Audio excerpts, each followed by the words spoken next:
আসসালামু আলাইকুম। আজকে আপনাদের সাথে শেয়ার করব একটি প্রাচীন স্থাপনা। স্থাপনাটি হচ্ছে চাচরা রাজবাড়ি।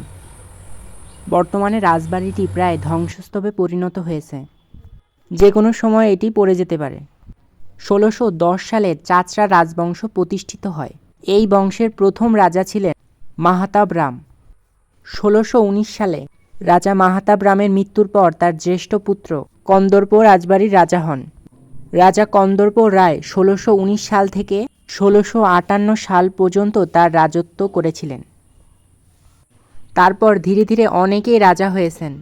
১৮৮০ সালে রাজা বাহাদুর বরদাকান্ত ৪০ বছর শাসন করার পর মৃত্যুবরণ করেন এবং তার পুত্র গণদা কান্ত এই রাজবংশের শেষ রাজা হন। চাচরা রাজবাড়িটির অবস্থান যশোর শহর থেকে মাত্র ৩ থেকে ৪ কিলোমিটার দক্ষিণে চাচরা নামক স্থানে। এটি বিদ্যুৎ উন্নয়ন বোর্ডের একটি প্রতিষ্ঠান। ওজোপাডিকো এলাকার ভিতর বর্তমানে পরিত্যক্ত রয়েছে। যদিও কয়েক বছর আগে এখানে বসবাস করতেন এখানকার কর্মকর্তা, তবে এখন এটি সম্পূর্ণ পরিত্যক্ত। আমরা এখন রাজবাড়িটির ভিতরে রয়েছি। রাজবাড়ির ভিতরের অবস্থা খুবই ঝুঁকিপূর্ণ, যে কোনো সময় এর ছাদ ধসে পড়তে পারে।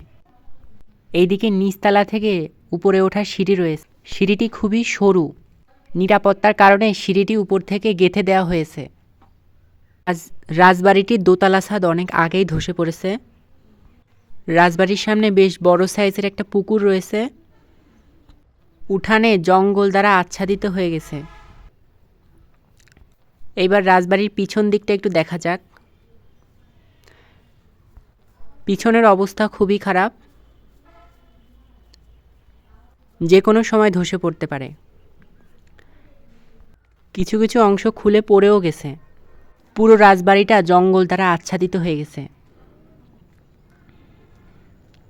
একসময় প্রতাপশালী রাজার রাজবাড়ি এখন পরিত্যক্ত ধ্বংসস্তূপে পরিণত হয়েছে। রাজবাড়িটি যদি সংরক্ষণ করা হতো তাহলে কতই সুন্দর লাগতো।